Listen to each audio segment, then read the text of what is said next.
అత్యాధునిక labs, international collaborations, advanced placements. మీ dream career ని రీచ్ అవ్వడానికి మీ best choice Godavari Global University. నమస్తే, వెల్కమ్ టు ఐ డ్రీమ్స్. నేను మీ రొద్దం శ్రీనివాస్.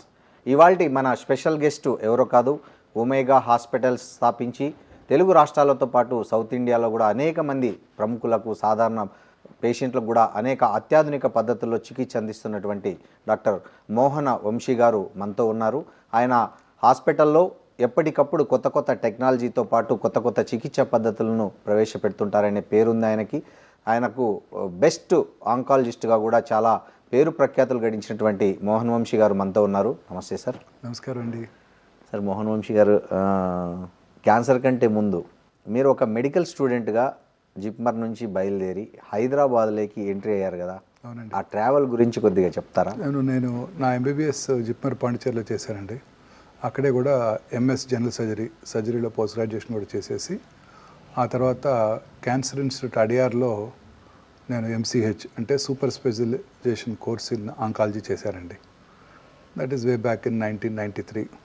ఆ తర్వాత ఒక 1 year మణిపాల్లో పనిచేసి, ఆ తర్వాత ఇంగ్లాండ్లో ఎఫ్ఆర్సిఎస్ కూడా కంప్లీట్ చేసి హైదరాబాద్లో గవర్నమెంట్ క్యాన్సర్ హాస్పిటల్లో అసిస్టెంట్ ప్రొఫెసర్గా జాయిన్ అయ్యానండి 94 ఆగస్ట్లో. ఓకే. ఇక ఆ తర్వాత 94 నుంచి ఇప్పుడు 31 సంవత్సరాలు హైదరాబాద్లోనే ఉండటం జరిగిందండి. ఒక 2.5 ఏళ్ళు గవర్నమెంట్ సర్వీస్లో ఉన్నాను. ఆ తర్వాత ఒక 8 ఏళ్ళు అపోలో హాస్పిటల్లో ఉన్నాను. ఒక 8 ఏళ్ళు వసుతారకం ఇండో అమెరికన్ క్యాన్సర్ ఇన్స్టిట్యూట్లో ఉన్నాను. ఇక ఆ తర్వాత 15 ఏళ్ళుగా ఒమేగా హాస్పిటల్తో ఉన్నానండి. సార్, అంటే అందరూ చాలామంది రకరకాల కోర్సులు తీసుకుంటారు సార్ స్పెషలైజేషన్కి. మీరు పర్టికులర్గా క్యాన్సర్ స్పెషలిస్ట్ కావాలనే ఆ థాట్ ఎట్లొచ్చింది? అంటే మీకు ఏంటి దానికి? అంటే ఆ రోజుల్లో నాకు ఇన్స్పిరేషన్ మై టీచర్స్ అండి. ఓకే. పాండిచేరిలో జిప్మర్ అనేది సెంట్రల్ గవర్నమెంట్ ఇన్స్టిట్యూట్. అక్కడ తమిళనాడులో చాలా చోట్ల ఫెయిల్ అయిపోయిన కేసులన్నీ కూడా పాండిచేరి జిప్మర్కి వచ్చేవండి. అక్కడంతా ఫ్రీ ట్రీట్మెంట్ అండి. Central government institute free treatment. So అంతా చాలామంది పువర్ పేషెంట్స్ అంతా కూడా ఇక్కడ మెడ్రాస్లో ఫెయిల్ అయినా కూడా పాండిచేరి వచ్చి అక్కడ మా ప్రొఫెసర్స్తో చికిత్సలు చేయించుకునేవారు. అక్కడ మా యూనిట్ ఆంకాలజీ సర్జరీకి ఫేమస్ యూనిట్ అండి. ఓకే. మా టీచర్స్ ఇద్దరు కూడా. మీ ఫేవరెట్ టీచర్స్ ఇద్దరు నా యూనిట్లో, నేను వారి యూనిట్లో పనిచేసేవాడిని. ఎవరు సార్ వాళ్ళు? పేర్లు? డాక్టర్ ప్రొఫెసర్ ఆర్ఎన్ సిబల్ అని, రెండో ఆయన డాక్టర్ ఎస్ఆర్ స్మైల్ అని, రాబిన్సన్ స్మైల్స్. వీళ్ళిద్దరు కూడా ఆంకాలజీ సర్జన్స్ అండి. వాళ్ళు రెగ్యులర్గా ఆంకాలజీ సర్జరీస్ చేసేవాళ్ళు బాగా. సో ఆ స్ఫూర్తితో నేను కూడా ఖచ్చితంగా ఆంకాలజీ సర్జరీ చేయాలని నిర్ణయించుకుని ఇక్కడ లక్కీగా అడియార్ క్యాన్సర్ ఇన్స్టిట్యూట్లో సీట్ సంపాదించుకున్నానండి. సార్, మీరు చెప్పినట్లు చాలా ఎక్స్పీరియన్స్ వచ్చిన తర్వాత హాస్పిటల్ పెట్టాలనుకున్నారు. సో ఎందుకు మీకు ఓన్గా హాస్పిటల్ పెట్టాలనిపించింది? ఈ పేరు ఎట్లా, ఒమేగా అనే పేరు మీరు ఎట్లా ఆలోచించారు? రీజన్? నేను వీఆర్ వర్కింగ్ ఇన్ వసుతారకం హాస్పిటల్. అక్కడ లైక్ మైండెడ్ కొలీగ్స్ అందరూ కలిసి మనకుగా మన దృష్టితో ఒక హాస్పిటల్ పెట్టాలనుకొని కొంతమంది కొలీగ్స్ వచ్చి, అప్పుడు ఆ పక్కనే చిన్న బిల్డింగ్ దొరికితే అక్కడ క్యాన్సర్ హాస్పిటల్ పెట్టామండి. ఒమేగా అంటే గ్రీక్ ఆల్ఫాబెట్లో omega is the last word అండి, లాస్ట్ లెటర్. ఓకే. ఆల్ఫాతో స్టార్ట్ అవుతుందండి. గ్రీక్ ఏబిసిలోగా ఏ లాగా ఆల్ఫాతో స్టార్ట్ అవుతుంది. జెడ్ ఏమో ఒమేగా అండి. ఒమేగా అంటే ఇక అల్టిమేట్, ఇంకా మీకు క్యాన్సర్ చికిత్సలో అల్టిమేట్ చికిత్స ఇక్కడే దొరుకుతుంది ఓకే అని చెప్పడం కాన్సెప్ట్ లో మీరు ఒమేగా అని పెట్టారు. ఎవరు సార్ ఈ పేరు? మీరే చూస్ చేశాను. మీరే రీసెర్చ్ చేసుకున్నారా? మా టీం అంతా కలిసి చూస్ చేసుకున్నారు. సార్, ఈ world class cancer care locally అనే ఒక స్లోగన్ మీ హాస్పిటల్కి ఉంది సార్. అవునండి. అంటే ఎట్లుంటుంది సార్ మీ ట్రీట్మెంట్? కానీ కూడా మనం కొత్తగా ఇన్నోవేటివ్గా కొంతవరకు ఖర్చైన, ఉదాహరణకి ఈ చికిత్స పద్ధతులు కానివ్వండి, చికిత్స పరికరాలు కానివ్వండి, రోజుకి మారిపోతున్నాయండి. ఇదంతా కూడాను వరల్డ్ క్లాస్ చికిత్సా పరికరాలు ఎప్పటికప్పుడు మారిపోతూ ఉంటాయి. ఉదాహరణకి నేను మొదటి నుంచి కూడాను ఈ పరికరాల విషయంలో చాలా శ్రద్ధ తీసుకున్నానండి. భారతదేశంలో మన హైదరాబాద్ ప్రజలకి బెస్ట్ చికిత్సా పరికరాలు తీసుకురావాలని ఒక ఐడియాతోనే నేను స్టార్ట్ చేసినప్పుడు కూడా అప్పుడు ఫస్ట్ డిజిటల్ మ్యామోగ్రాము, విమాట్ థెరపీ అనేది ఒక ప్రత్యేకమైన థెరపీ, అలా అనేక రకాల పరికరాలు తీసుకురావడం జరిగిందండి ఎప్పటికప్పుడు కూడా. ఓకే. ఆ తర్వాత కొత్త మ్యామోగ్రఫీ మెషిన్ 3D మ్యామోగ్రఫీ, ఆ తర్వాత ఇక్కడికి వచ్చినప్పుడు డిజిటల్ పెట్ స్కాను, భారతదేశంలోనే మొట్టమొదటిసారిగా డిజిటల్ పెట్ ఎంఆర్, భారతదేశంలోనే మొట్టమొదటిసారిగా కృత్రిమ మేధస్సుతో పనిచేసే రేడియేషన్ చికిత్సా పరికరము, అదే లీనియర్ యాక్సిలరేటరు, అలాగే డిజిటల్ పెట్ సిటీ, డిజిటల్ పెట్టెంఆర్తో సింక్రొనైజ్ చేసి రేడియేషన్ ట్రీట్మెంట్ ఇచ్చే పరికరం, ఈథోస్ పరికరం అన్నీ కూడా మొట్టమొదటిగా భారతదేశంలోనే మొట్టమొదటిగా మనం ఇండియాలోనే తీసుకురావడం జరిగిందండి. ఇవన్నీ ప్రాబ్లం ఏంటంటే ఇవన్నీ చాలా ఎక్స్పెన్సివ్ ఎక్విప్మెంట్ అండి. Okay. On top of it మొన్న జిఎస్టీ రిఫార్మ్స్ వచ్చే వరకు కూడా ఇన్ఫ్యాక్ట్ ఎవ్రీ ఎక్విప్మెంట్ మీద ట్యాక్స్ 37% ఉంటుందండి. మనం ₹1,00,000 పెట్టి కొంటే 37,000 ట్యాక్స్ కట్టాలి ఎక్స్ట్రా. అలా 100 కోట్లు పెట్టి మేము మెషిన్ కొన్నామంటే 37 కోట్లు ట్యాక్స్ కట్టాలండి. చాలాసార్లు రైజ్ చేయడం జరిగింది. నేను పర్సనల్గా ఈ ట్యాక్స్ పేయర్స్ మీట్లో ఫైనాన్స్ మినిస్టర్ గారు కూడా డైరెక్ట్గా అడగడం జరిగింది. ఇండియాలో తయారవని ఎక్విప్మెంట్ తెచ్చుకున్నప్పుడు మీరు ట్యాక్స్ వేయకూడదు. ఇండియాలో తయారవుతున్న ఎక్విప్మెంట్ మనం తెచ్చుకుంటే మేక్ ఇన్ ఇండియా ఫీల్కి మనం దెబ్బతీస్తున్నాం కాబట్టి అప్పుడు ట్యాక్స్ వేయండి. ఇండియాలో అసలు లేనటువంటి ఎక్విప్మెంట్ మనం ఇంపోర్ట్ చేసుకున్నప్పుడు ట్యాక్స్ వేయడం వల్ల బెనిఫిట్ ఉండదు దానివల్ల అని నేను చెప్పడం కూడా జరిగింది. బట్ ఈ సంవత్సరమే ఫస్ట్ టైం ఒక 10% ట్యాక్స్ తగ్గించారు. లేకపోతే ఇట్ వాస్ 37% అంటే లాస్ట్ ఇయర్ అండి. ఇప్పుడు తగ్గించారు, ఒక 27.8% ఎంతకు వచ్చిందండి. ఇప్పుడు కూడా ట్యాక్స్ కట్టాలండి. ఇప్పుడు ఉదాహరణకి చాలాసార్లు పాయింట్అవుట్ చేశానండి. ఇప్పుడు మీరు ఎయిర్ క్రాఫ్ట్ లీజ్కి తీసుకున్నారనుకోండి, ఇలా ఫలానా ఎయిర్వేస్ వాళ్ళు, ఎయిర్ ఇండియా వాళ్ళు ఒక ఎయిర్ క్రాఫ్ట్ లీజ్ తీసుకున్నారనుకోండి, ట్యాక్స్ ఎంత అండి? 3%. వేరే క్యాన్సర్ అంటే 27%. ఎయిర్ క్రాఫ్ట్ కొన్నారనుకోండి ట్యాక్స్ అంతే. పర్సనల్ యూస్కి, ఉదాహరణకు ఒక పెద్ద ఇండస్ట్రియలిస్ట్ తన పర్సనల్ యూస్కి ఒక ఎయిర్ క్రాఫ్ట్ కొన్నారనుకోండి, అప్పుడు కూడా ట్యాక్స్ ఎంత అండి? 10%. చాలా చీప్ కదా సార్? చాలా చీప్ అండి. ఆ పెట్రోల్ కూడా చాలా చీప్ అంటే కదా సార్? మామూలు పెట్రోల్ మనకు ఐడియా లేదు, ఇది మాత్రం చీపేనండి. 10%ఏనండి. ఓకే, 10%. మనమేమో ప్రజలకు ఉపయోగపడే రేడియేషన్ ఎక్విప్మెంటు, దట్టు ఆయుష్మాన్ భారత్లోను ఆరోగ్యశ్రీలో కూడా ఈ రేడియేషన్ ఇవ్వాల్సి ఉంటుంది తక్కువ ఖర్చులో. వాటికి ఇప్పటికి కూడా 27.8% ట్యాక్స్ వేస్తున్నారండి. లగ్జరీ ఎయిర్ క్రాఫ్ట్ తెప్పించుకున్నా కూడా 10% ఓన్ యూజ్ కి. ప్రజలకు ఉపయోగపడే ప్రజారోగ్యానికి సంబంధించి వాడే ఎక్విప్మెంట్ మాత్రం 27.8% ట్యాక్స్ ఇప్పటికీ కూడా అదే ట్యాక్స్ కడుతున్నామండి. ఆశ్చర్యంగా లేదు? చాలా ఆశ్చర్యంగాను విషాదంగాను ఉంది సార్. విషాదంగా కూడా ఉంది. అంతే కదా sir? Very true, very true అండి. అదే కదా సార్, విషాదంగా కూడా ఉంది. అవును సార్. ఇంకోటి మీరు ఎప్పుడు చెప్తుంటారు, early detection is the key అని చెప్తుంటారు. ట్రూ, వెరీ ట్రూ అండి. సో మన ఇండియాలో కానీ, అంటే ఆల్మోస్ట్ ఆల్ మన డెవలప్డ్ కంట్రీస్, డెవలపింగ్ కంట్రీస్లో ఈ ప్రజల్లో ఈ అవగాహన రాకపోవడానికి ఎక్కడ అసలు ల్యాప్సెస్ ఎక్కడున్నాయి సార్? యాక్చువల్గా మెయిన్ ఎందుకు ఆల్మోస్ట్ ఆల్ మీ దగ్గరికి తెలిసి ఉంటుంది, 3rd స్టేజ్ 4th స్టేజ్లోనే ఎక్కువ మంది వస్తారు. దట్టు ఈవెన్ ఎడ్యుకేటెడ్, బాగా చదువుకున్న వాళ్ళు కానీ, రిచ్ పీపుల్ కానీ, వాట్ ఎవర్ ఇట్. సో ఎందుకు ఈ గ్యాప్ బాగా ఉంది ఇండియాలో అని నాకు అనిపిస్తుంది. ఒకటి భయం, 2 అపోహలు. ఓకే. ఫస్ట్ భయం, ఫోఫో అంటాం ఇప్పుడు, fear of finding out. Test చేయించుకుంటే అని ఉంటుందేమో, ఉంటే డిటెక్ట్ కదా, ముందుగా గుర్తిస్తే క్యూర్ అవుద్దన్న ఆయన తెలిసినా కూడా భయం. ఎందుకు టెస్ట్లు ఎందుకు మనకి? లేదా నాకు ఉండదేమో ఆశ, ఆప్టిమిజం, ఆశ. టెస్ట్ చేయించుకోవాలంటే చాలా మంది ఇప్పుడు భారతదేశంలో ఈ భయంతోనే చేయించుకోవట్లేదండి పరీక్షలు. చాలా మంది వస్తుంటారు, అసలు భయం. ఇప్పుడు కొత్తగా ప్రివెంటివ్ క్యాన్సర్ స్క్రీనింగ్ వచ్చేసిందండి. అవును సార్. మన ఈ మధ్య మిస్టర్ నిఖిల్ కామత్ వారు ప్రముఖ బిజినెస్ పర్సన్, అవును, వారు మిస్టర్ బిల్ గేట్స్తో ఒక పోడ్కాస్ట్ చేశారు. ఆ పోడ్కాస్ట్లో బిల్ గేట్స్ గారు చెప్తారు వారికి, నేను ప్రతి సంవత్సరం టెస్టులు చేయించుకుంటాను, అవును, తప్పనిసరిగా విటమిన్స్ వాడుతుంటాను రెగ్యులర్గా, దానికంటే డౌన్ సైడ్ లేదు. మూడోది ప్రివెంటివ్ క్యాన్సర్ స్క్రీనింగ్ చేయించుకుంటాను. ఈ ట్రెడిషనల్ టెస్టులు పెట్ సిటీ, పెట్టెంఆర్ వీటి పట్టుకోకముందే వే బిఫోర్ దట్ ఈ ప్రివెంటివ్ క్యాన్సర్ స్క్రీనింగ్ ద్వారా నేను క్యాన్సర్ అవటాన్ని పసిగట్టగలను. ఈ ఒక్క డిసీజే కదా మనం కాంకర్ చేయలేకపోయాం అని అంటారు.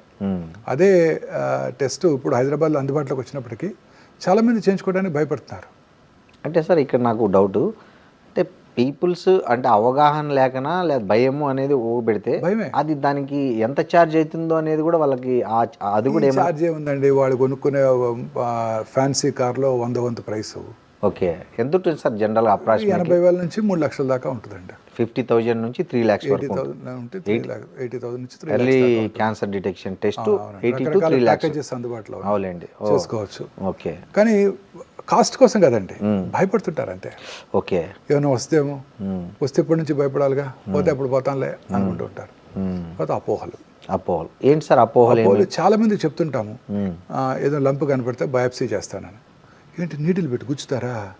గుచ్చితే తేనె తుట్టని కదిలిచ్చినట్టు కదిలి క్యాన్సర్ అంతా పాకిపోద్దట కదా అని అంటుంటారు. ఓకే.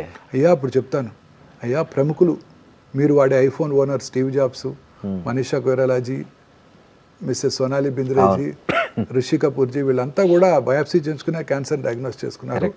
మీ అమ్మగారు ఇంట్లో బిర్యానీ చేస్తే టేస్ట్ తెలుస్తుందా మీ అమ్మగారు అడిగినా?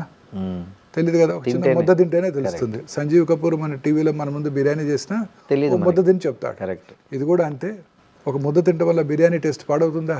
పాడదు కదా. ఇది కూడా అంతేనండి, ఏం కాదండి అని చెప్పినా ఎంత చెప్పినా అదే భయం. ఒక 100 వీడియోలు చేసి ఉంటాను క్యాన్సర్పై అపోహలు నిజాలని. ఇవాళ ఓపి నేను చేయటం ప్రారంభించి ఒక 20 ఏళ్ళు అయిపోయింది ఈ క్యాన్సర్పై అపోహల మీద. ఇవాళ కూడా ఒక డాక్టర్ లివర్ బయాప్సీ చేస్తారంటే అయ్యో పాకుతుందేమో కదండి అన్నారు డాక్టర్ గారు ఆయన. ఇవాళ మార్నింగ్ ఓపీలో చాలాసేపు కన్విన్స్ చేసి డాక్టర్ గారు అలా కాదండి అని చెప్పి అన్నీ చెప్తే అప్పుడు రేపు వస్తానండి అని వెళ్ళిపోయారు. ఇంకా వస్తారో తెలియదు రేపు. మాది దైవాధీనం. ఇలా భయం అండి, అనేక రకాలైన భయాలు అపోహలతో క్యాన్సరు డయాగ్నోసిస్ డిలే చేస్తున్నారండి. సార్ ఈ మధ్య ఒకటి వచ్చింది సార్ మార్కెట్లోకి, బహుశా మీరు చేశారు షార్ట్స్లో, కోడిగుడ్డు తింటే కూడా క్యాన్సర్ వస్తుంది, కోడిగుడ్లో కూడా చాలా యాంటీబయాటిక్స్ ఇవన్నీ వస్తున్నాయని ఈ మధ్య బాగా వైరల్ అయింది ఒక వీడియో. లేదు సార్, నేను దానికి లేదు సార్. అదేంటంటే ఇప్పుడు కొన్ని ఏదో ఒక కంపెనీ ఎగ్స్ ఇక్కడ ఉన్నట్టున్నారు, ఒక ఎగ్ ఫామ్ కోళ్ళ ఫామ్ హౌస్లో. ఆ ఫామ్స్లో ఏదైనా యాంటీబయాటిక్ వాడారు అక్కడ. ఆ యాంటీబయాటిక్ ట్రేసెస్ చాలా తక్కువ మోతాదులో ఎగ్లోకి వచ్చాయి. అది రాగానే ఇమ్మీడియట్గా దాన్ని పాపులరైజ్ చేయటం, ఈ ఎగ్ ఈ నైట్రోఫ్యూరాన్స్ ఎక్కువ క్వాంటిటీలో ఉన్నట్టయితే క్యాన్సర్ వచ్చేస్తుందని భయపడటం జరుగుతుందండి. అతి చిన్న క్వాంటిటీస్లో నైట్రోఫ్యూరాన్ దాంట్లో కనుక్కున్నారు. అది ఏ రకంగా ఎవరికి హాని చేయదు. ఈ నైట్రోఫ్యూరాన్స్ అత్యధిక మోతాదులో తరచూ తిన్నట్టయితే చాలా కొన్ని ఎలుకల్లోనూ వీళ్ళలోను గినీపిక్స్లోనూ క్యాన్సర్ వచ్చిన దాఖలాలు ఉన్నాయని ల్యాబొరేటరీ డేటానే కాబట్టి ఇది లేదు.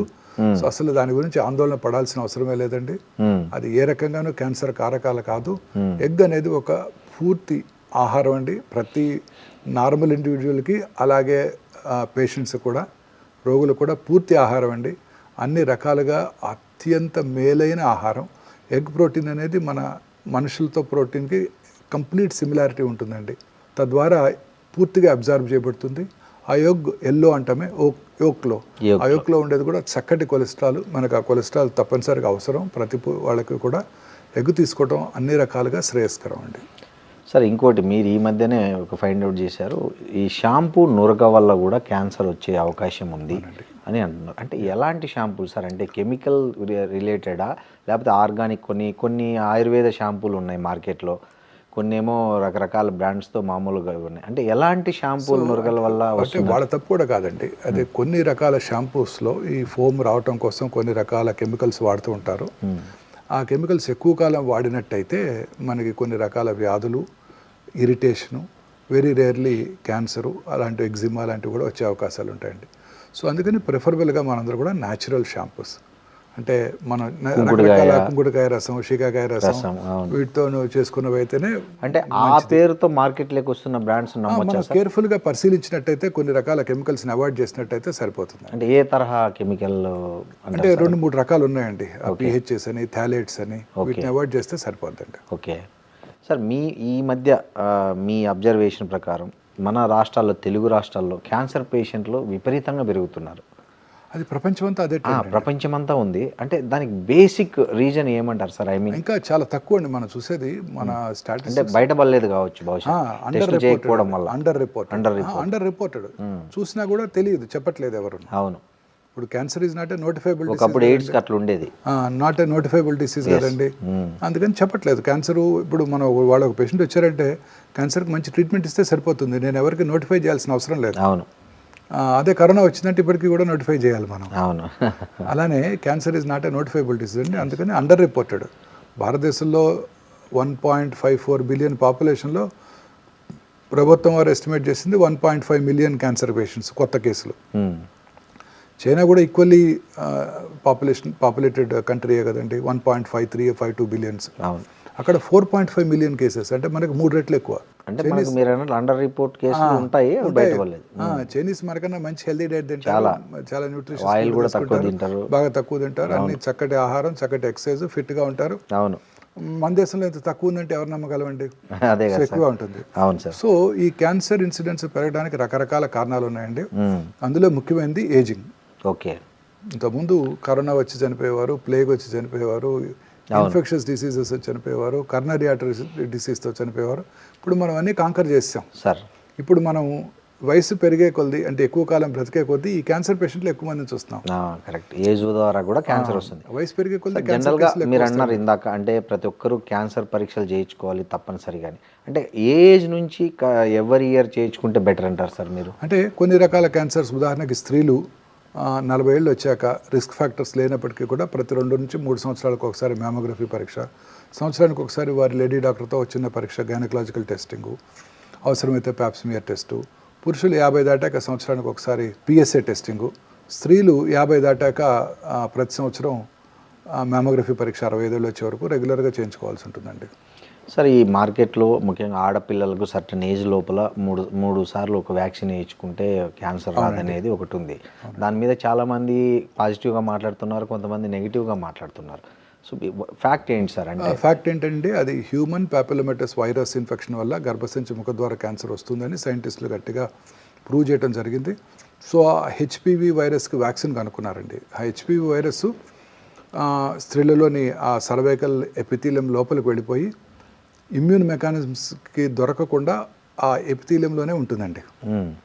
ఇమ్యూన్ మెకానిజమ్స్కి దొరకదు. ఉదాహరణకి కరోనా ఇన్ఫెక్షన్ వచ్చిందంటే యాంటీబాడీస్ ప్రొడ్యూస్ అవుతాయి, నెక్స్ట్ టైం కరోనా వచ్చినప్పుడు మనకు కాపాడుతుంది అది. ఇది అలా కాదు. ఈ వైరస్ చాలా స్మార్ట్ వైరస్, ఇంటెలిజెంట్ వైరస్. అది సర్వైకల్ అంటే గర్భసంచి ముఖద్వార ఎపిథీలియం లోపలే ఉంటుందండి.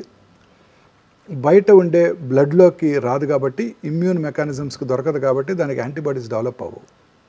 సో అందువల్ల రిపీటెడ్ వైరల్ ఇన్ఫెక్షన్ వల్ల ఈ క్యాన్సర్ వస్తుంది. ఓకే. సో ఇప్పుడు సైంటిస్టులు దానికి వ్యాక్సిన్ కనుక్కున్నారు. ఆ వ్యాక్సిన్ ఇచ్చినట్టయితే వాళ్ళలో యాంటీబాడీ టైటర్ పెరుగుతుంది. తద్వారా ఆ వైరస్ని నెక్స్ట్ టైం ఆ వైరల్ ఇన్ఫెక్షన్ వచ్చినప్పుడు దాన్ని కంట్రోల్ చేస్తుంది.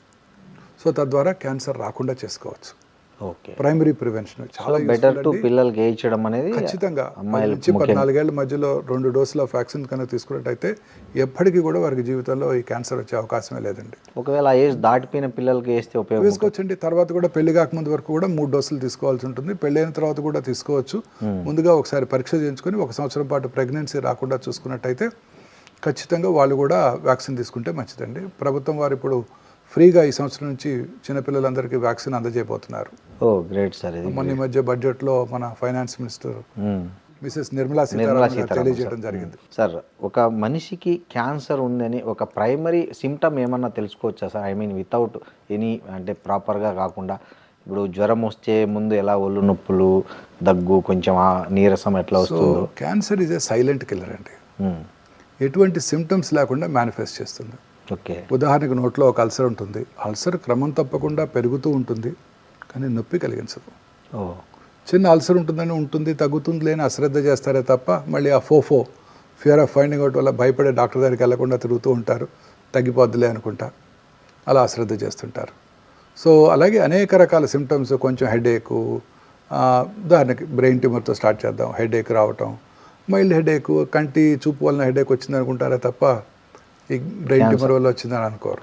అలా క్రమం తప్పకుండా హెడేక్ పెరుగుతూ ఉంటుంది. ఆ తర్వాత వామిటింగ్స్ రావటం, తల తిరగటం, కొంచెం డ్రౌజీగా అయిన తర్వాతనే డాక్టర్ దగ్గరికి వెళ్ళటం జరుగుతూ ఉంటుంది. అలాగే ఓరల్ క్యాన్సర్స్ చాలా కామన్ క్యాన్సర్. ముఖ్యంగా భారతదేశంలోని సదర్న్ ఏరియాస్లోని పురుషుల్లో ఇది చాలా కామన్ క్యాన్సర్ అండి. చిన్న నోట్లో చిన్న అల్సర్ రావటం, అది క్రమం తప్పకుండా పెరుగుతూ ఉంటాం. నొప్పి ఉండదు కాబట్టి అశ్రద్ధ చేస్తారు. అల్సర్ నుంచి బ్లడ్ కూడా వస్తుంటుంది, ఆయన కూడా అశ్రద్ధ చేస్తుంటారు. కొన్నిసార్లు బోన్ కూడా తినేస్తుంది, అప్పుడు వస్తారు డాక్టర్ దగ్గరికి. అలాగే నోట్లో కానీ నాలుక మీద కానివ్వండి ఎరుపు తెలుపు మిళితమైన ప్యాచెస్ ఉంటాయి. ఏ రకమైన సిమ్టమ్స్ కలిగించవు, అందుకని అందరూ దాన్ని అశ్రద్ధ చేస్తుంటారు. సో హోర్ష్నెస్ ఆఫ్ వాయిస్, గొంతు బొంగురు పోవటం, మింగడానికి ఇబ్బందిగా ఉండటం, మింగినప్పుడు గొంతులో ఏదైనా ఒక ఫారిన్ బాడీ ఉన్నట్టు ఫీలింగ్ రావటం, వెయిట్ తగ్గిపోవటం, ఇవన్నీ కూడా అన్నవాహిక క్యాన్సరు, అప్పర్ ఫారింజియల్ క్యాన్సర్ లక్షణాలు. ఇక లంగ్ క్యాన్సర్ లక్షణాలు కూడా చాలా సింపుల్గా ఉంటాయండి. మానని దగ్గు, స్మోకర్స్ అందరికీ ఉంటుంది స్మోకర్స్ కాఫ్. అందరూ దాన్ని అశ్రద్ధ చేస్తూ ఉంటారు, స్మోకర్స్ కాఫ్ అని. మానని దగ్గు లాస్ట్ ఇయర్ కూడా వచ్చింది, అప్పుడు వెళ్ళి చూపించుకున్నాను, సిటీ స్కాన్ కూడా చేయించుకున్నాను, ఏమీ లేదన్నారు. ఈ సంవత్సరం కూడా అదే ఉంటుందిలే అని అశ్రద్ధ చేస్తుంటారు. దగ్గినప్పుడు వచ్చే ఫ్లెమ్లో రక్తం పట్టడం, లో గ్రేడ్ ఫీవర్ ఉండటం, లో గ్రేడ్ చెస్ట్ పెయిన్ ఉండటం, వెయిట్ తగ్గిపోవటం, ఇవన్నీ కూడాను ఈ లంగ్ క్యాన్సర్ లక్షణాలు. వీటిని కూడా అందరూ అశ్రద్ధ చేస్తుంటారు. ఇక దక్షిణ భారతదేశంలో పురుషుల్లో అత్యధికంగా కనబడే క్యాన్సర్లో ఈ స్టమక్ క్యాన్సర్, జీర్ణాశయ క్యాన్సర్ ఒకటండి. దీనికి కూడా పెద్దగా సిమ్టమ్స్ ఏమి ఉండవు.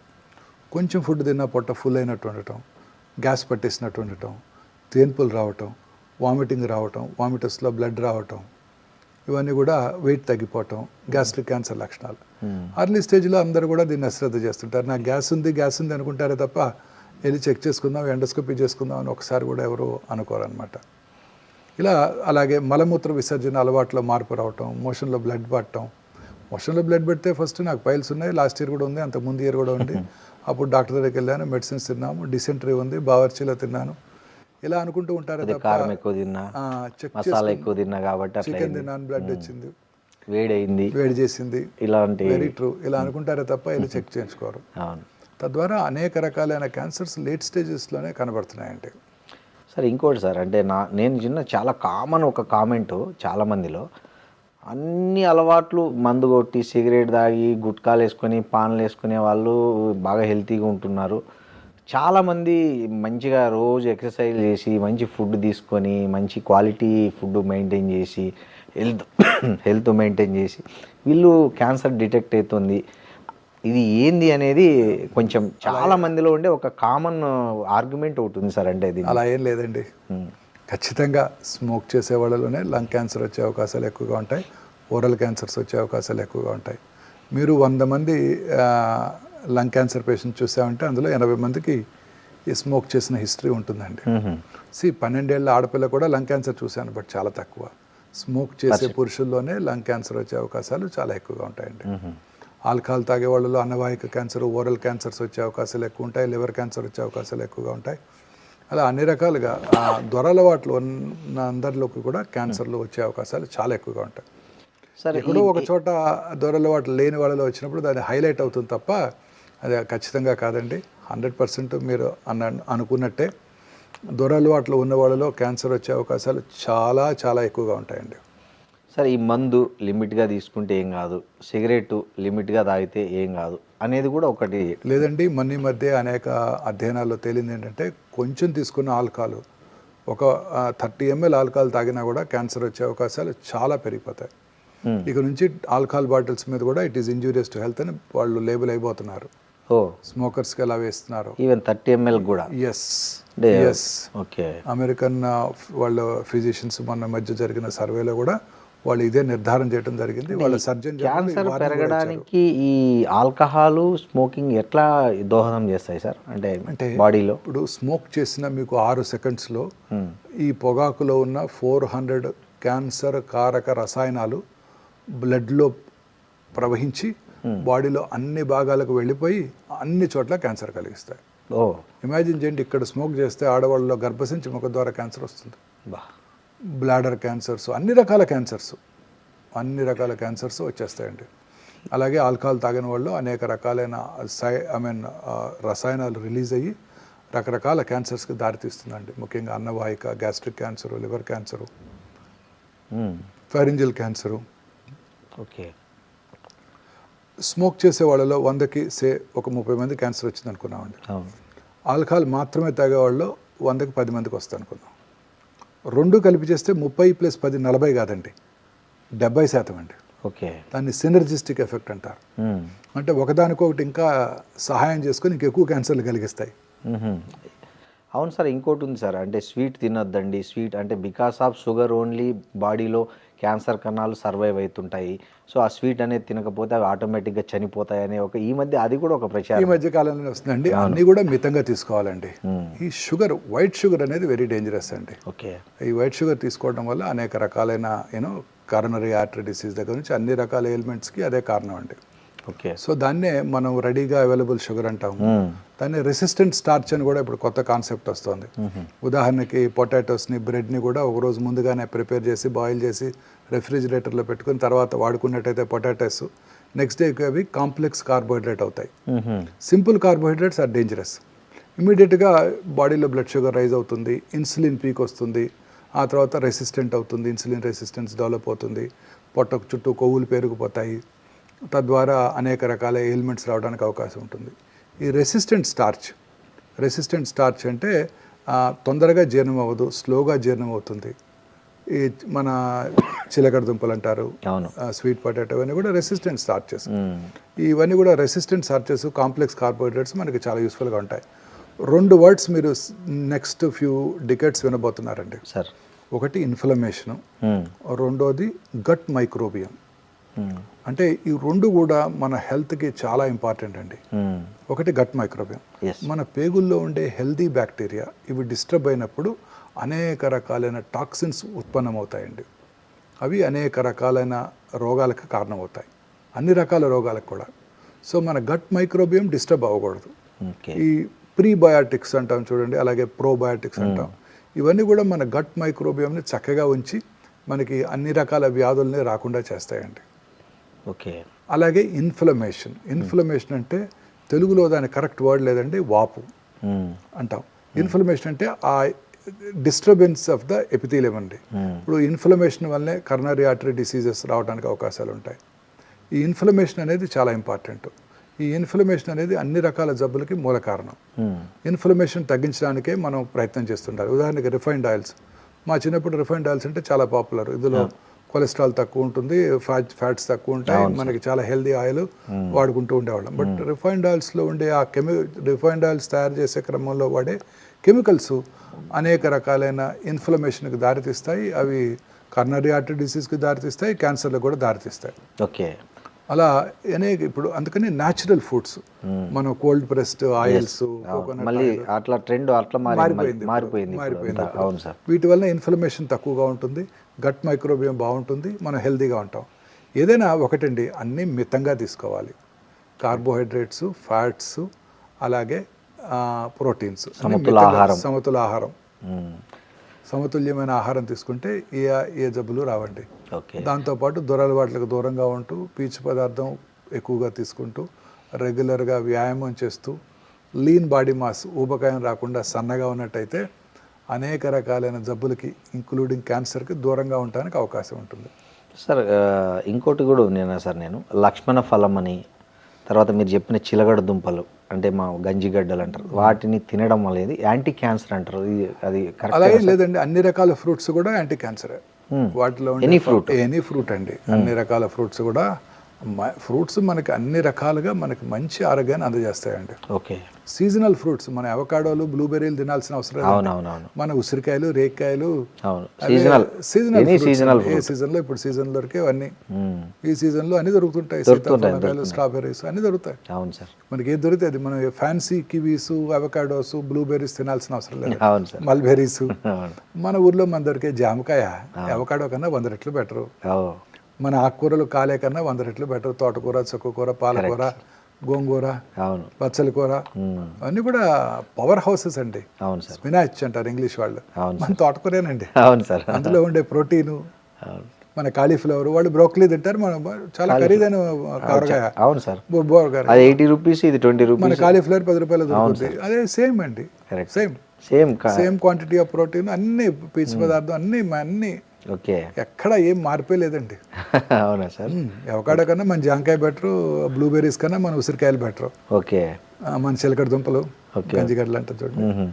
సో ఎనీ ఫ్రూట్ అనేది రోజు మనకి సీజనల్ ఫ్రూట్, మనకి ఎప్పుడు ఈ సీజన్లో ఏం దొరికితే అది మంచిదండి.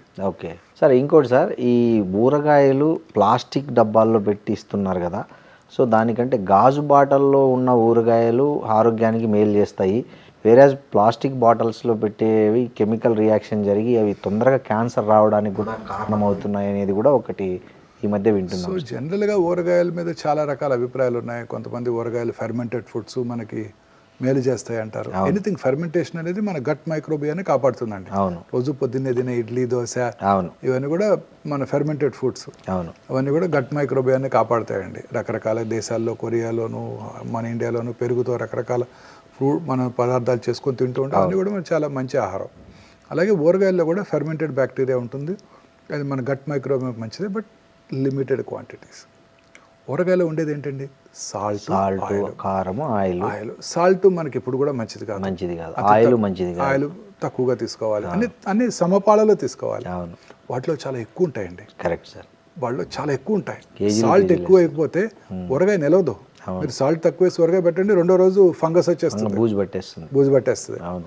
సో సాల్ట్, కారము, ఆయిల్ ఎక్కువ ఉంటాయండి. సో అన్నీ మనకు మంచివి కావు. తక్కువ మోతాదులో కొంచెం ఎప్పుడోకప్పుడు రుచి కోసం తీసుకోవచ్చు తప్ప ఊరగాయలు రెగ్యులర్గా వాడకూడదు. అది గ్లాస్ బాటిల్లో ఉన్నా ప్లాస్టిక్ బాటిల్లో ఉన్నా డేంజరస్. ప్లాస్టిక్ బాటిల్స్ ఉన్నట్టయితే, ప్లాస్టిక్ బాటిల్స్ అనేది ఒక పెద్ద సైన్స్ అండి. అది ప్లాస్టిక్ బాటిల్లో మనం వాటర్ తాగకూడదు, ఊరగాయ తినకూడదు, టీ తాగకూడదు, ఫుడ్ తీసుకోకూడదు. పొద్దున్నే చేసే బ్రేక్ఫాస్ట్ మనం ఆర్డర్ చేస్తే ప్లాస్టిక్ దాంట్లోనే వచ్చేస్తుంది. అవును సార్.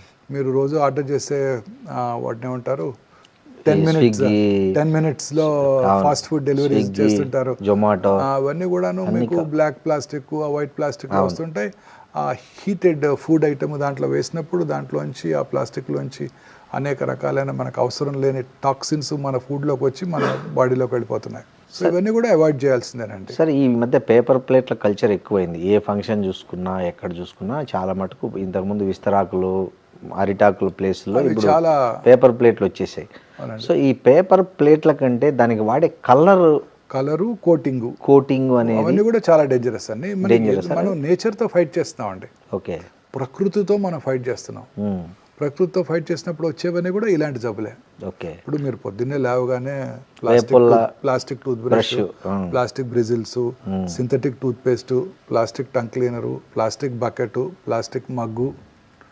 ప్లాస్టిక్ మగ్గులో హాట్ వాటరు, ఆ తర్వాత ఇవన్నీ కూడాను. తర్వాత మీరు వెళ్ళగానే కారు, అందులో మన ట్రాపికల్ వెదర్లో కారు వేడిగా ఉంటుంది, లోపలికి వెళ్ళగానే ఆ కార్లో ఉన్న ప్లాస్టిక్స్ అన్ని కూడా ఎవాపరేట్ అయిపోయి స్మెల్ వస్తుంటుంది, కానీ మనం పీలుస్తుంటాము. ఇలా ప్లాస్టిక్ బాటిల్లో వాటర్ తాగుతూ ఉంటాము. ఇలా అనేక రకాలుగా మనం ఈ టాక్సిన్స్కి ఎక్స్పోజ్ అవుతున్నామండి.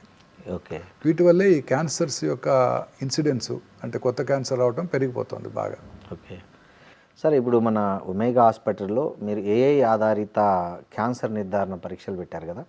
సో ఏఐ ప్రాక్టికల్గా ఏ స్టేజ్లో డాక్టర్లకు యూజ్ అవుతుంది, పేషెంట్స్కి ఎట్లా బెనిఫిట్ అవుతుంది? అది అంటే కృత్రిమ మేధస్సు అనేది ఇంకా ఫ్యూచర్ మనందరికీ తెలుసు.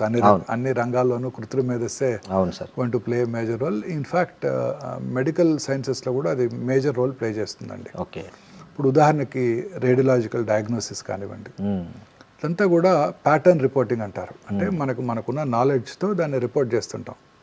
సో అది ఏఐ చక్కగా చేసేస్తుంది. ఎందుకంటే ఏలో కొన్ని లక్షల ఆర్టికల్స్ దాంట్లో నిగూఢంగా ఉంచడం జరిగింది. సో అది చాలా ఫాస్ట్గా థింక్ చేసి ఆ రిపోర్టింగ్ చేయడానికి చాలా చక్కగా పనిచేస్తుంది. ఎనీథింగ్ ప్యాటర్న్ రిపోర్టింగ్ అంటాం. అదే కృత్రిమ మీద అవసరం లేదు, ఒక ప్యాటర్న్. అది ఇది ఇలా ఉంటే ఇది ఒకరు చేసే పనిని 100 మంది చేస్తే ఎంత రిజల్ట్ వస్తుందో అలాంటి ఏ అంత ఫాస్ట్గా మీకు. ఇప్పుడు రేడియోథెరపీ ప్లానింగ్ ఉందనుకోండి, రేడియోథెరపీ ప్లానింగ్ ఉదాహరణకి గర్భసంచి ముఖద్వారానికి రేడియేషన్ ఇవ్వాలి. కామనెస్ట్ క్యాన్సర్ ఇండియాలో, సౌత్ ఇండియాలో గర్భసంచి ముఖద్వారాన్ని రేడియేషన్ ఇవ్వాలని మనం ప్లాన్ చేసాము. రేడియేషన్ ఆంకాలజిస్ట్ చక్కగా ప్లాన్ చేసి వెనకాల ఉన్న మలద్వారం మీద, ముందున్న మూత్రాశయం బ్లాడర్ మీద రేడియేషన్ డోస్ పడకుండా ప్లాన్ చేసి చక్కగా పెట్టారు. బాగుంది, ఇచ్చేసాం. 3వ రోజు పేషెంట్ కొంచెం కాన్స్టిపేషన్ వచ్చింది. కాన్స్టిపేషన్ సహజంగా రావచ్చు కదా ఆ వయసులో. వస్తుంది. కాన్స్టిపేషన్ వచ్చినప్పుడు రక్తం కొంచెం ఉబ్బుతుంది, ఎందుకంటే ఫీకల్ మ్యాటర్ అక్కడ మోషన్ అక్కడ ఉంటుంది కాబట్టి. ఉబ్బినప్పుడు గర్భసంచి ముఖద్వారాన్ని ఒక 2 మిల్లీమీటర్లు ముందుకు పుష్ చేస్తుంది. మరి మన రేడియేషన్ ఏమో ఇంతకుముందు ఎక్కడైతే గర్భసంచి ముఖద్వారం ఉందో అక్కడే ఇస్తుంది.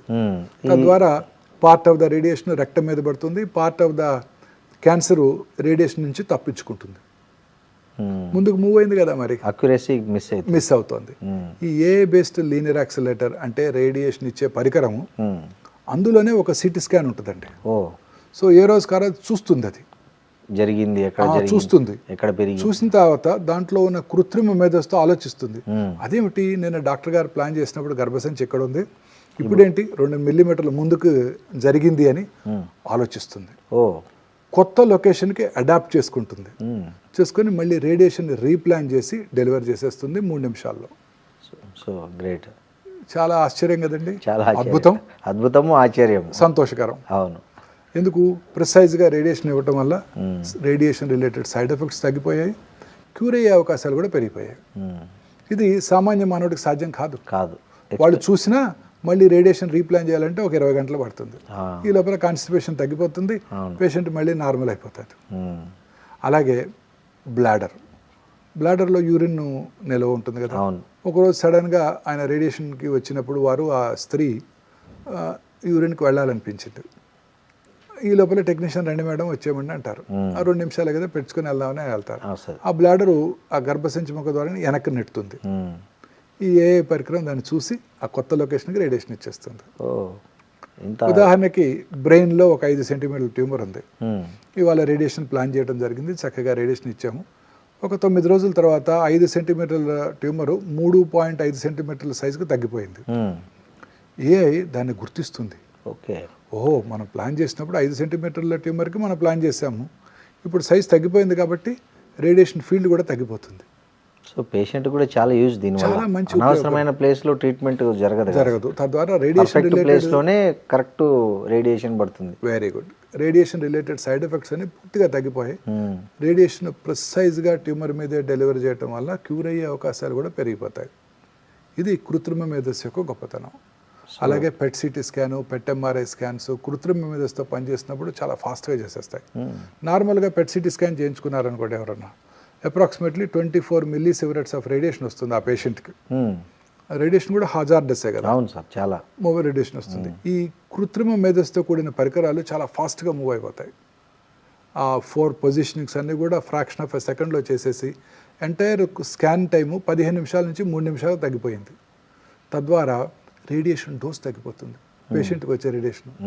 సో కృత్రిమ మేధస్సుతో పనిచేసే ఈ పెట్ సిటీ స్కాన్స్ చాలా ఫాస్ట్గా మూవ్ అవటం వల్ల పేషెంట్కి వచ్చే రేడియేషన్ ఎక్స్పోజర్ బాగా తగ్గిపోతుంది. దానివల్ల సైడ్ ఎఫెక్ట్స్ కూడా చాలా తగ్గిపోతాయి. ఇలా అన్ని రకాలుగా మనకు ఉపయోగపడిపోతుందండి. పెథాలజీ, డయాగ్నోసిస్, అంతా ప్యాటర్న్ రిపోర్టింగ్. ఇప్పుడు అంతా వాటిని డిజిటలైజ్ చేస్తున్నాము. స్లైడ్స్ని డిజిటల్ పెథాలజీ ల్యాబ్లో వాటిని మనం లోడ్ చేసినప్పుడు అది చక్కగా మన సిస్టమ్ మీద ఉంటుంది. దేశంలో ఏ పెథాలజిస్ట్ కావాలని 1 సెకండ్లో ఆ స్లైడ్ చూడగలరు. యాక్సెస్ ఇస్తే సరిపోతుంది. ఇప్పుడు మీరు మూవీ యాక్సెస్ ఇచ్చినట్టు కరెక్టే. సేమ్ ఇక్కడెక్కడో హైదరాబాద్లో ఉండి అమెరికా నుంచి యాక్సెస్ ఇస్తాడు, మనం కీ కొడితే మనకు ఆ మూవీ వచ్చేస్తుంది, చూసేస్తాం. సేమ్ అలానే అక్కడ ఢిల్లీలోనో అమెరికాలో ఉన్న పెథాలజిస్ట్కి మనం ఈ వాట్సాప్ మెసేజ్ పెట్టేస్తే వాళ్ళ సిస్టంలో మన ఈ స్లైడ్ని చూసేసి మనకు ఒపీనియన్ ఇచ్చేస్తున్నారు. అలాగే ఏఐ కృత్రిమ మేధస్సు కూడా దాన్ని ఉపయోగం చేసేస్తుంది. తద్వారా చాలా సులభంగా మనం రిపోర్ట్ చేయగలుగుతున్నాం. ఇప్పుడంటే అమెరికా పంపించి అక్కడ పెథాలజిస్ట్తో చూపించాలంటే ఈ స్లైడ్స్ చాలా టైం అండ్ ఎక్స్పెండిచర్.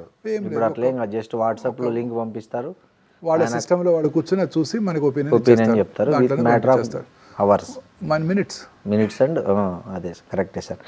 సార్ అంటే సర్జికల్ ఆంకాలజీలో మీరు ప్రాధాన్యత ఇచ్చే 3 ప్రిన్సిపల్స్ ఏమి? అంటే open surgery versus laparoscopic or robotic, ఏ కేసుల్లో మీరు ఏది సజెస్ట్ చేస్తారు జనరల్గా మీ దగ్గరికి వచ్చే పేషెంట్స్కి? మన సజెషన్ కాదండి, అది ఆ లొకేషన్ ఆఫ్ ద ట్యూమర్ని బట్టి ఆధారపడి ఉంటుంది. Okay.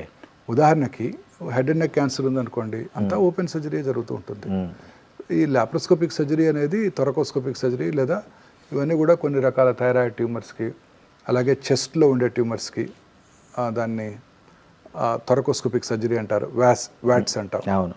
Video assisted thoracoscopic surgery. తర్వాత పొట్టలోని ఆర్గన్స్ అన్నిటి కూడా లాప్రోస్కోపిక్ సర్జరీ చేస్తుంటాం. కొన్ని స్పెషల్ సిచ్యువేషన్స్లో, ఉదాహరణకి ఈ రోబో ఎక్కడ బాగా యూస్ఫుల్గా ఉంటుందంటేనండి, ప్రెసిషన్తో సూచర్ చేయాలి. చాలా డిఫికల్ట్ సూచరింగ్స్. ఉదాహరణకి రాడికల్ ప్రోస్టెటెక్టమీ తర్వాత ఇంత పెద్ద బ్లాడర్ ఆరిఫైస్ని చిన్న యూరిథ్రాక్స్ స్టిచ్ చేయాలి. మన చెయ్యి అక్కడికి అసలు రీచ్ అవ్వదు. మన నేరో పెల్విస్, మగవాళ్ళలో నేరో పెల్విస్లో రీచ్ అవ్వదు. రీచ్ అయినా సూచర్ చేయడం కష్టం అవుతుంది, అట్లా తిప్పడం కష్టం అవుతుంది. అలాంటి లొకేషన్స్లో robo is the best. Okay. అలాగే వాల్వ్ రిప్లేస్మెంట్ సర్జరీ, ప్రిసైజ్గా మనకి షివరింగ్ ఉండదు, ట్రెంబలింగ్ ఉండదు, చక్కగా అలా చేస్తాం, అలా ప్రిసైజ్గా తీస్తుంది. పెద్ద మాడిఫికేషన్లో 16 టైమ్స్ ఇమేజెస్ చూస్తూ జాగ్రత్తగా సర్జరీ చేయడం జరుగుతుంది. అలాంటి చోట బాగా ఉపయోగపడుతుంది. కర్నరీ ఆర్టరీ బైపాస్ సర్జరీలో ప్రిసైజ్గా సూచర్ చేయాలి. ఎక్కడైతే సూచర్ చేయాలనుకుంటామో అక్కడ రోబోటిక్ సర్జరీ చాలా యూస్ఫుల్గా ఉంటుందండి. మిగతా చోట్ల robotic surgery, laparoscopic surgery same రోబోతో చేసినా లాప్రోస్కోపిక్ చేసినా. రోబోతో చేసినా మనమే చేస్తాం సర్జరీ, రోబో ఏం చేయదు, మనం ఇక్కడ కూర్చొని చేస్తాం.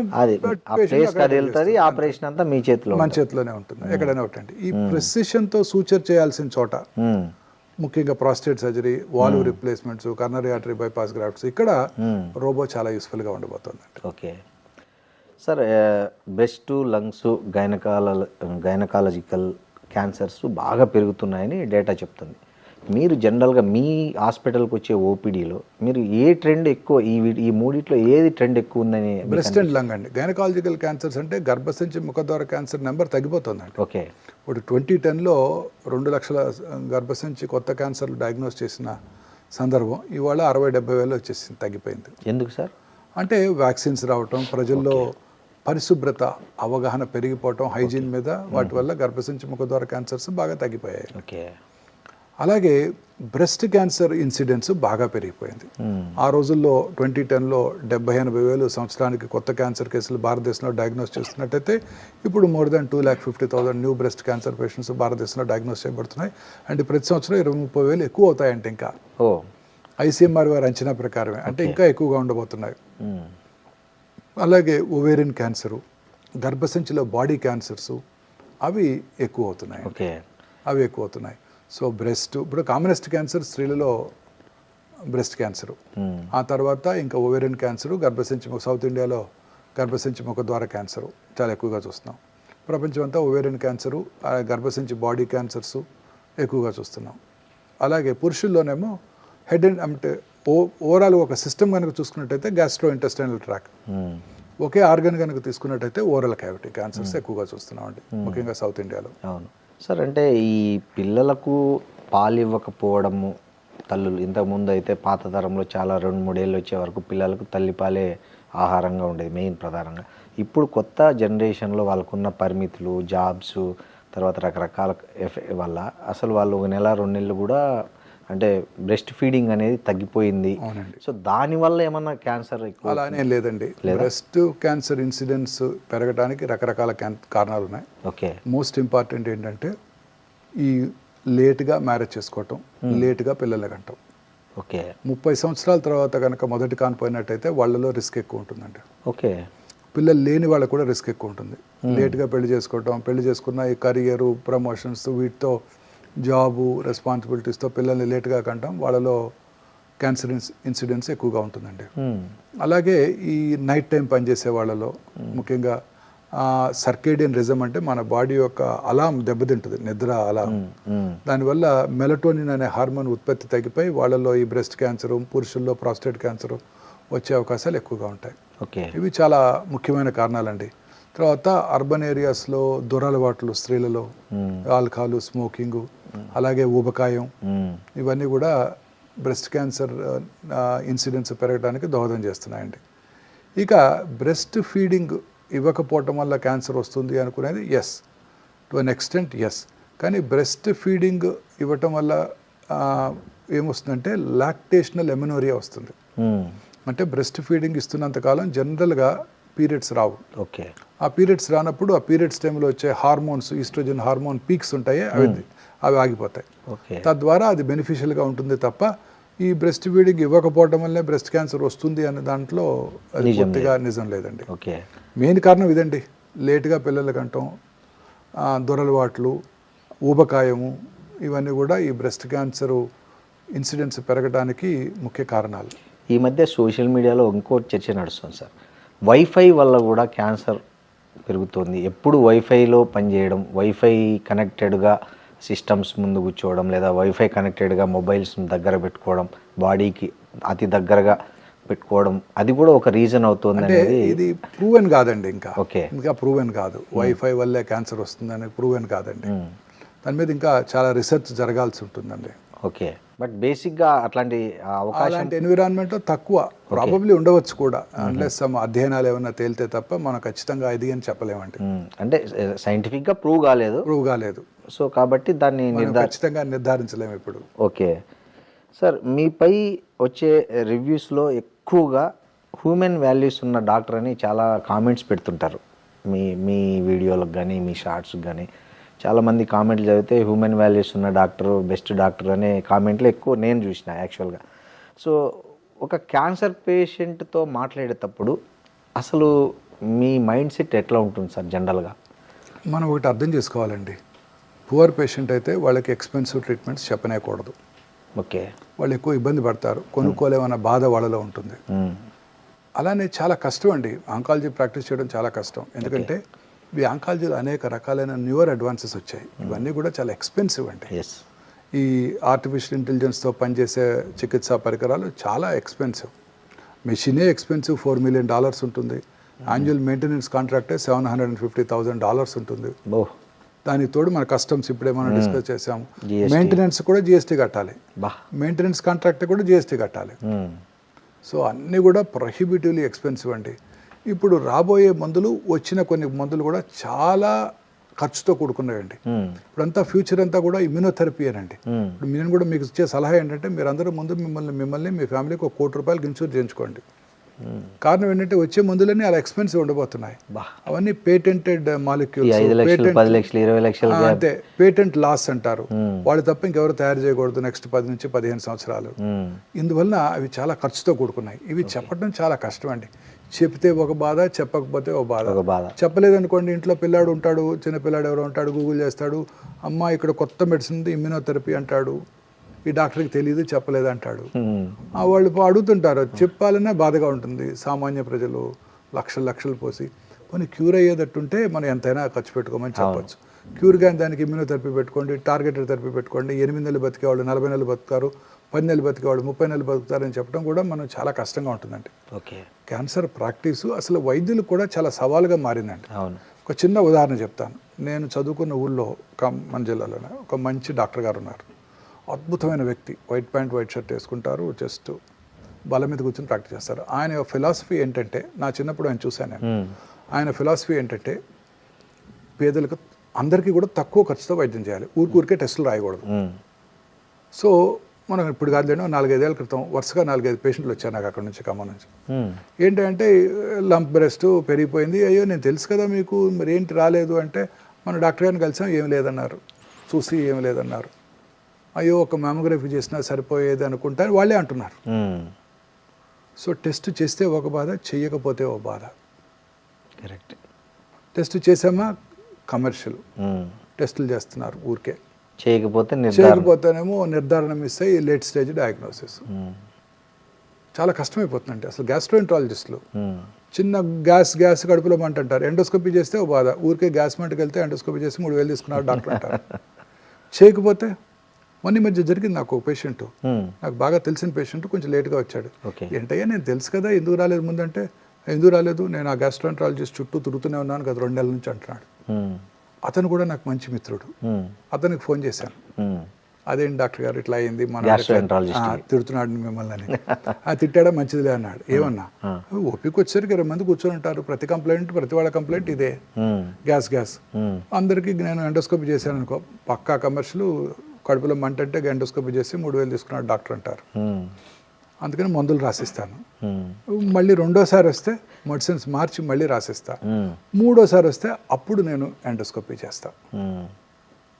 ఆ మూడోసారికి 2 నెలలు అయిపోతుంది, 15 రోజులు, 1 నెల రోజులు అయిపోద్ది, జబ్బు ముదిరిపోవచ్చు కూడా. సో డాక్టర్ మెడికల్ ప్రాక్టీస్ చాలా కష్టం అయిపోయిందండి.